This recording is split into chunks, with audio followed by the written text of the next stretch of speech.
جامعہ ملیہ اسلامیہ اور اس سے منسلک اسلامک اسٹڈیز ڈپارٹمنٹ جب 1920 میں علی گڑھ کی سرزمین میں قائم ہوا، آزادی کے بڑے لیڈر مولانا محمد علی جوہر کے زیر لیڈرشپ، اور پھر جب کرول باغ اور جامعہ کے اس علاقے میں آیا یہ، تو اس کا ایک ہی مقصد تھا کہ ہندوستان کے بچوں کو اپنی مادری زبان میں تعلیم دینا اور سیکولرزم کو یہاں مضبوط کرنا، یہ جامعہ کی پہچان ہے۔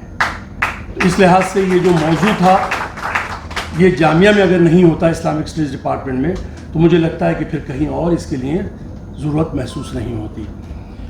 بہت ساری کتابیں خسرو فاؤنڈیشن سے سامنے آئیں، بہت کم عمر ہے یہ ادارہ۔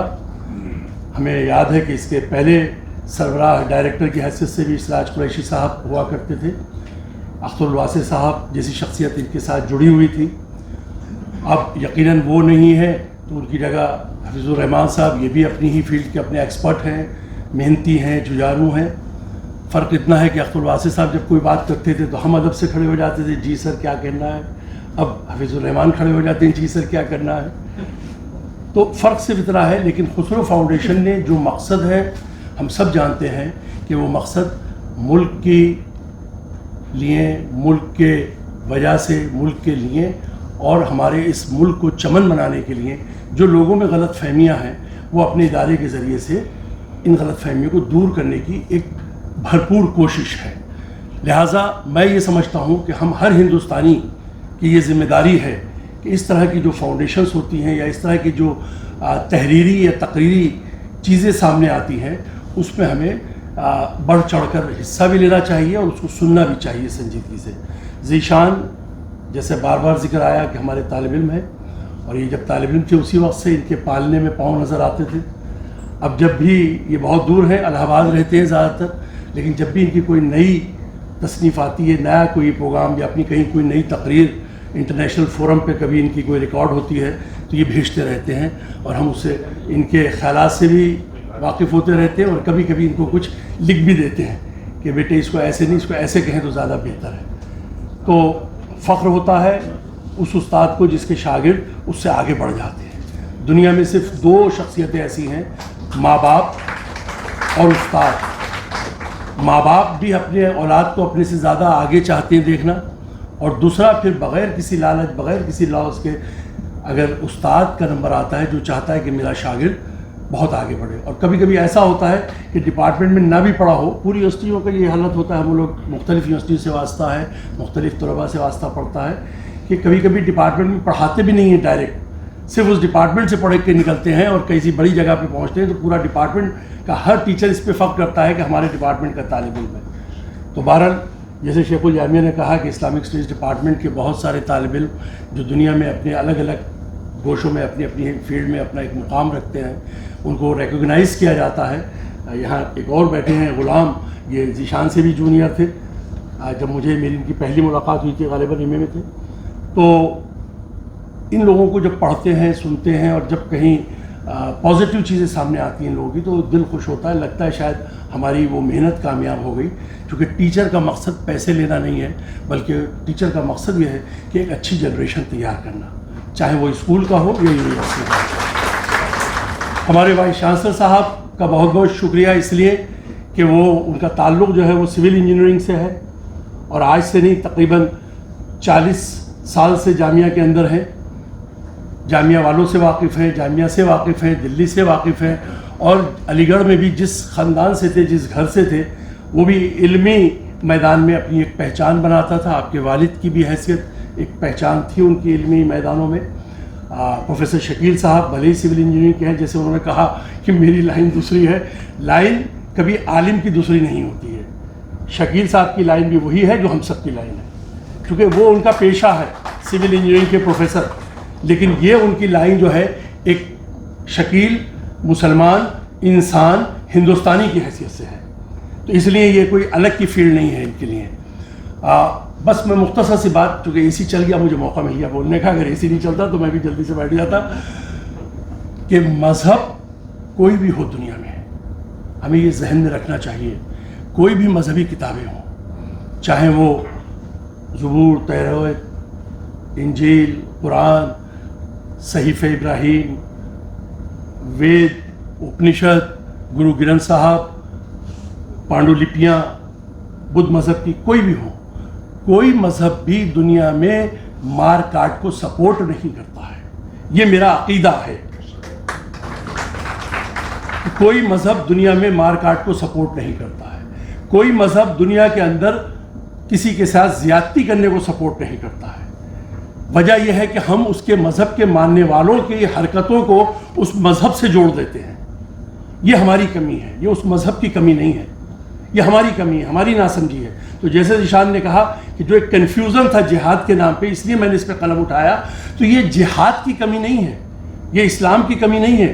یہ اس کو سننے سمجھنے میں جن لوگوں نے غلطی کی، جو اس پر کمنٹس کرتے ہیں، ان کی غلطی ہے کہ وہ جسے ہم کہتے ہیں نیم حکیم خطرہ جان، کہ تھوڑی سی عربی پڑھی، تھوڑی سی کسی کی تفسیر پڑھ لی، اس کے بعد خاص ایک لفظ کو، ٹیکسٹ کو لے لیا. ہمیں بھی یاد ہے، ہم اب سے 5-6 سال پہلے، 8-10 سال پہلے تک بہت ساری ٹی وی ڈیبیٹ میں شریک ہوا کرتے تھے، اور وہاں ہمارے ملک کے ہمارے ہم وطن جو خاص نقطۂ نظر کے حامی ہیں وہ بیٹھا کرتے تھے، اور وہ اس طرح کی تقریب لائن میں پیچھے سے پکڑ لیا کرتے تھے بیچ بیچ سے کہ دیکھو قرآن میں تو لکھا ہے مشرکین کو جہاں پاؤ قتل کرو. ہم ان سے کہتے تھے کہ بھائی آپ ٹی وی پہ بیٹھ کے اس سے کر رہے ہیں، آپ کی فرض یہ ہے کہ آپ اس سے پہلے کی آیت اور اس سے آخر کی آیت بھی دیکھ لیا کیجیے، کیونکہ قتل کا مسئلہ ذیشان نے بہت اچھے سے تفصیل سے کہا. میں اور آسان زبان میں کر دوں، چونکہ یہ اچھی اردو بھی جانتے ہیں، مجھے اچھی اردو نہیں آتی ہے. سیدھی بات تھی کہ جب تم لڑنے جاؤ، کسی وجہ سے آپس میں کوئی اختلاف ہو رہا ہے سرحدوں کی وجہ سے یا ایگریمنٹ ٹوٹنے کی وجہ سے، تو 2-3 چیزوں کی بڑی پابندی لگائی اسلام نے، اور جو اس کو نہیں کرتا ہے وہ جہاد، وہ اسلامی ہو ہی نہیں سکتا. پہلی تھی کہ ان کو دعوت دو. دوسرا تھا کہ اب لڑنے کا ہی میدان میں موقع آ جائے تو بزرگوں پہ ہاتھ مت اٹھاؤ، عورتوں پہ ہاتھ مت اٹھاؤ، بچوں پہ ہاتھ مت اٹھاؤ. جب جیت جاؤ تو ان کی کھیتیوں کو مت اجاڑو. اس زمانے میں کھیتیاں تھیں، آج انڈسٹری ہے جو ہم بم مار دیتے ہیں، میزائل مار دیتے ہیں، پوری فیکٹریاں جلا دیتے ہیں. ہم اس سے ہم اس کو ملا سکتے ہیں. تو یہ سب شرطوں کے بعد پھر یہ کہا کہ جو تمہارے مقابلے میں آئے پھر تمہیں ان کے ساتھ لڑنا ہے، اور وہ بھی اگر کچھ معذرت یا کچھ ایگریمنٹ کرنا چاہتے ہیں تو اب یہ تمہاری سمجھ ہے کہ وہ تمہیں دھوکہ تو نہیں دے رہے. تو کتنی شرطیں لگا دی ہمارے ساتھ. تو ہم کیسے آسانی سے کہہ سکتے ہیں کہ ہم کسی جگہ اپنے نظریات کو حاوی کرنے کے لیے ہم تلوار اٹھا لیں یا بندوق اٹھا لیں یا بم مار دیں؟ کون سا مذہب، کون سی فکر اس بات کی آپ کو اجازت دیتی ہے کہ آپ انوسنٹ کلنگ کریں؟ انوسنٹ کلنگ اسلام کے اندر سب سے بڑا جرم ہے. جو آپ کے یہاں سب سے جائز بچوں حرام کام ہے، شراب، سور کا گوشت، جھوٹ بولنا، اس کی بھی جان بچانے کے لیے ایک وقت میں اجازت مل گئی ہے اگر اس سے جان بچ جاتی ہے کسی کی. اور وہاں یہ نہیں لکھا ہے کہ ہندو کی جان بچانی ہے، سکھ کی بچانی ہے، مسلمان کی بچانی ہے یا کسی یہودی کی بچانی ہے. وہاں انسانیت کو بچانا ہے، انسان کی جان بچانی ہے. کوئی شخص آپ کے گھر میں گھس جاتا ہے آ کے، اور آپ کو پتا ہے کہ میں نے باہر اگر بتا دیا تو اس کے جانی دشمن ہے، ابھی جان سے مار دیں گے اس کو، تو اس وقت آپ کا جھوٹ بولنا شریعت کے لحاظ سے جائز ہے. تو جو اسلام اتنی رعایتیں دے رہا ہو، جو اس کے 100% جائز نہیں ہے چیزیں، جس کے لیے سیدھے 2 ٹک قرآن میں حکم ہو کہ یہ حرام، یہ نہیں کرنا، یہ اللہ کو پسند نہیں، اس میں بھی وہ اجازت دے دے کسی کی جان بچانے کے لیے. وہ اسلام کیسے جہاد کے نام پہ کسی کے قتل عام کرنے کی اجازت دے دے گا؟ میری سمجھ میں نہیں آتا. اب آتا ہے جب بڑا ہو گیا، پہلے نہیں آتا تھا سمجھ میں جب میں اسٹوڈنٹ تھا. اب آتا ہے. اب یہ آتا ہے کہ جب ہم سیاست میں مذہب کا استعمال کریں گے، جب ہم حاصل کرنے کے لیے مذہب کو ذریعہ بنائیں گے. مذہب دنیاوی مادی چیزوں کو حاصل کرنے کا ذریعہ نہیں ہے. مذہب ہے مرنے کے بعد کی زندگی کو بہتر بنانے کا، اور جیسے انہوں نے کہا تھا کہ اپنے مالک کے حقیقی سے بہتر رشتہ جوڑنے کا نام ہے. اس دنیا کے اندر جس نے پیدا کیا ہے کریٹر، اس کو پہچاننا، اس سے اپنا رشتہ جوڑنا، اور اس کے بعد کی جو پرماننٹ لائف ہے، دس از اے ٹیمپرری فیس. ایوری بڈی نوز، ہر مذہب کے اندر ہے. کسی میں واپس اچھے کرموں سے آتے ہیں، کسی میں جنت میں جاتے ہیں، کسی میں کچھ ہے، کسی میں کچھ ہے، کسی میں شیپ بدل کے پیدا ہوتے ہیں. تو الگ الگ فلسفے ہیں الگ الگ مذہبوں کے، لیکن سب میں دوبارہ کا جنم کا ہے. صرف لا مذہب جو گروپ ہے وہ یہ کہتا ہے کہ بس مر گئے، ختم ہو گئے، مٹی میں مل گئے. باقی سب کیا ہے کانسیپٹ. اور جب 90% میں کانسیپٹ ہے تو کانسیپٹ 90% ہی کا ایکسیپٹ کیا جائے گا یونیورسلی. تو مذہب نام ہے اللہ سے اپنا رشتہ مضبوط کرنے کا. مذہب نام ہے آخرت کی زندگی یعنی جو اس کے بعد کی زندگی اس کو بہتر بنانے کا طریقہ کیسے ہو. مذہب ہے دنیا میں انسانوں کے لیے آپ رحمت بنے زحمت نہ بنے. اور اگر اس کے خلاف کوئی چیز اگر مذہب کا استعمال کیا جا رہا ہے اس کے علاوہ, تو میں سمجھتا ہوں کہ وہ ہماری زیادتی ہے. ہم ظلم کر رہے ہیں کہ ہم مذہب کا استعمال ووٹ لینے کے لیے, مذہب کا استعمال کرسی حاصل کرنے کے لیے, مذہب کا استعمال ہم اپنی مادی زندگی کو بہتر بنانے کے لیے کر رہے ہیں. اور ہر ملک میں ہے یہ. آپ یہ نہیں کہہ سکتے کہ صاحب ہم بڑے پاک ہیں اور دوسرا بڑا پاک نہیں ہے. ہر جگہ ہے جہاں جو 80%, 70%, 60% کی تعداد میں ہے وہ اس کا وہی استعمال کر رہا ہے اکثریت کو اپنے فیور میں کرنے کے لیے, جذبات کو ابھارنے کے لیے. تو ہماری بنیادی سوچ یہ ہونی چاہیے کہ ہم چاہے 2% ہو یا 100% ہو, مذہب کا استعمال سیاسی منصبوں سیاسی عہدوں کے لیے, دنیاوی چیزوں کے لیے ہمیں مذہب کا استعمال نہیں کرنا چاہیے. مذہب ہمارا انر پوزیشن کے لیے ہے, مذہب ہماری آخرت کی زندگی کے لیے ہے, مذہب دنیا میں شانتی قائم کرنے کے لیے ہے. ورنہ مذہب کی ضرورت کیا تھی؟ مذہب تو آئے اسی لیے نا, جیو اور جینو دنوں کا فارمولہ. آخری بات یہ کہ ہم خاص طور پہ ہندوستان کے کانٹیکسٹ میں اگر بات کریں تو ہمیں یہ سوچنا چاہیے, خاص طور پہ میں اپنے مسلمان طالب علموں سے بات کر رہا ہوں اس وقت, یہ سوچنا چاہیے کہ 1947 میں ہم نے ایک ایگریمنٹ کیا تھا. جو اس ایگریمنٹ سے تیار نہیں تھے وہ یہاں سے چلے گئے. جنہوں نے اس ایگریمنٹ پہ یقین کیا, شپث لی, وہ یہیں رہے. اور مجھے یاد ہے کہ اس وقت کی جو ڈیٹا آتا ہے, شاید ہندوستان کی آبادی 35-36 کروڑ تھی, جس میں سے مشکل سے 1 کروڑ 80 لاکھ یا 1 کروڑ 25 لاکھ لوگوں نے یہاں سے ہجرت کی. یعنی اکثریت نے, تھمپنگ میجورٹی نے انڈین کانسٹیٹیوشن کے ساتھ ایک ایگریمنٹ کیا, ہمارے دادا نے, ہمارے باپ نے, کہ ہم اس کانسٹیٹیوشن پہ پورا یقین کرتے ہیں اور ہم اسی کے ساتھ یہاں زندہ رہنا چاہتے ہیں. انہوں نے یہاں سے نہیں گئے. اب ہماری ذمہ داری ہے کہ جو ہمارے دادا نے, ہمارے باپ نے جو ایگریمنٹ کیا تھا اس کی لاج رکھیں. جب ہم ان کی وراثت میں حقدار ہیں تو ان کے ایگریمنٹ کے بھی ہم حقدار ہونے چاہیے. لاج یہ وقت فیس آتے رہتے ہیں, ہوتی ہیں, ہم بھی اس پہ دیکھتے ہیں. کبھی موبائل بڑی جلدی خبریں پہنچا دیتا ہے, کبھی کسی بوڑھے کو پکڑ کے مار دیا جاتا ہے, کبھی کسی کو, ابھی کل تو غیر مسلم بچے کو مار دیا گیا فرید آباد کے اندر. اگر آپ نے رات خبریں دیکھی ہوں گی, صرف گائے کے گوشت کے دھوکے میں. وہ تو غیر مسلم بچہ تھا, وہ تو مسلمان نہیں تھا, وہ تو مشرا تھا. تو یہ جو غلط فیسز ہیں سوسائٹی کے, غلط چہروں کے مذہب کے نام پہ بھڑکا کے جو کرا جاتا ہے, اس سے بالکل نا امید مت ہو, فرسٹریٹڈ مت ہو. ہر رات کے بعد بہترین صبح آتی ہے.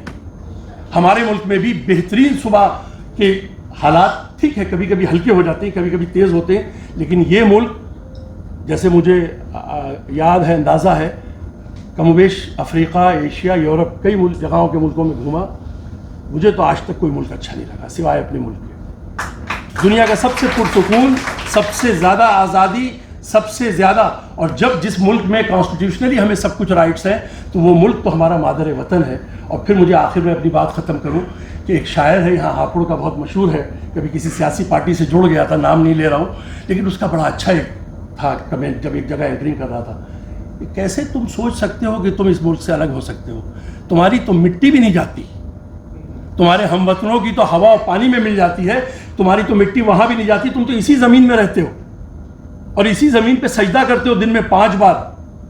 تو تم سے زیادہ وفادار کون ہوگا؟ بس تم پہچانو کہ تم کون ہو, تم بھڑکانے میں مت آؤ, تم لوگوں کے کہنے میں مت آؤ.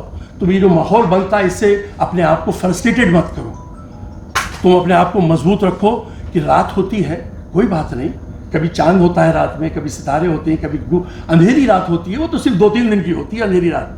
آپ دیکھیے چاند رات ہوتی ہے, رستہ دکھتا ہے, تو وہ اندھیری رات, چاندنی رات, ستاروں کی رات, اس کی فجر بہت اچھی ہوتی ہے, پوری دنیا کے لیے خوش آئند ہوتی ہے وہ صبح سورج.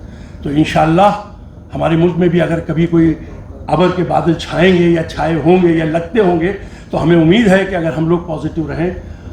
اور سب سے بنیادی چیز یہ ہے کہ ہماری تو ہر تعلیم کے اندر کہیں ہندو مسلم سکھ عیسائی نہیں ہے. ماں باپ کی بات کی گئی تو وہاں بھی نہیں کیا گیا, ان کا حق, پڑوسی کے حق کی بات کی گئی وہاں بھی نہیں کیا گیا. تو جب کہیں مذہب کی بات ہی نہیں ہے تو ہم کہاں سے مذہب کو بیچ میں لے آئیں؟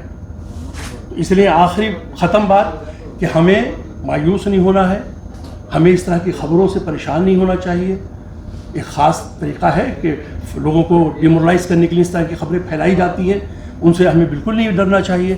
اور ان خبروں سے اور سبق لینا چاہیے کہ کس غلط فہمی سے یہ ہو گیا واقعہ، ہمیں ان غلط فہمیوں کو دور کرنا چاہیے، اور اسی کی ایک کوشش ہے ذیشان مصباحی کی کتاب کہ غلط فہمی کو دور کیا جا رہا ہے۔ خسرو فاؤنڈیشن کا بہت بہت شکریہ، انہوں نے ہمیں یہ موقع دیا کہ ہم نے ان کے ساتھ مل کر آج اس کتاب کے سلسلے میں سب لوگوں کو جمع کیا، اور اس کے لیے آخر میں سب سے زیادہ جو اپنے میرے اہم، اور میرے تو جامعہ کے وائس چانسلر ہیں لیکن ہمارا ایسا تعلق ہے شروع سے، ہمارے شکیل بھائی ہیں، تو جیسے ہی ہم نے ان سے اجازت مانگی انہوں نے ایک لمحے یہ نہیں سوچا کہ اس فاؤنڈیشن کے پیچھے کون ہے، اس فاؤنڈیشن سے کس کا تعلق ہے، چونکہ سرکاری ادارہ ہے ہمارا، ہمیں ایسے ہم کسی کے ساتھ کولیبریٹ نہیں کر لیتے ہیں جب تک کہ ہمیں پوری طرح سے کلیئر نہ ہو چیزیں۔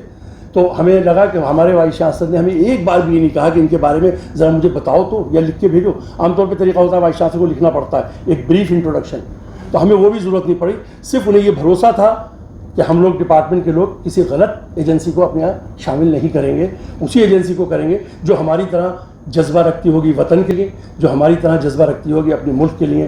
اسی لیے مجھے بہت بہت شکریہ ہمارے وائس چانسلر صاحب کا، اور ساتھ ہی ساتھ ان کے ساتھ رجسٹرار جو اس وقت یہاں نہیں ہے، وہ رجسٹرار 10-15 سال اسلامک اسٹڈیز سے جڑے رہے ہیں، یہ جو پرانے لوگ ہیں یہ سب جانتے ہیں۔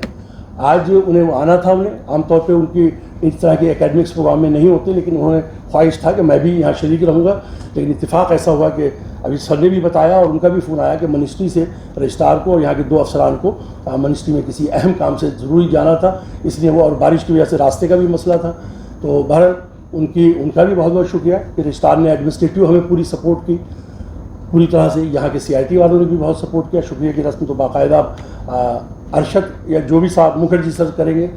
میں ایک بار پھر سراج قریشی صاحب اور مکھرجی صاحب کا بہت بہت شکریہ ادا کرتا ہوں کہ آپ نے ہمارے ہی طالب علم کے ذریعے ہمیں یہ موقع دیا، اور انشاءاللہ آگے بھی اس طرح کی جو پازیٹیو ملک سے متعلق جو بھی پازیٹیو کام ہوگا اس کے لیے جامعہ ملیہ اسلامیہ سب سے پہلے کھڑا ہوگا۔